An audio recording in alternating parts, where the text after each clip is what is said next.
Chief minister Revanth Reddy ने मोहम्मद अली शब्बीर की क़यामगाह पहुंचकर ईद की मुबारकबाद पेश की।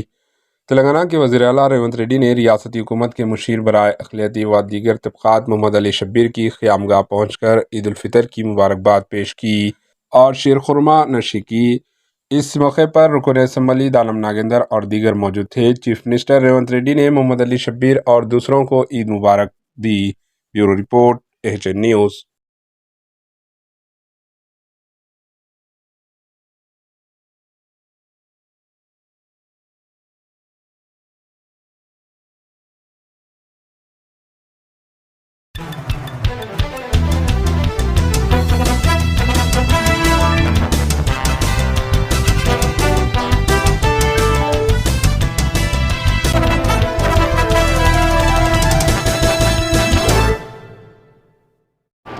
एएचए न्यूज़ को लाइक करें, शेयर करें और सब्सक्राइब करना ना भूलें।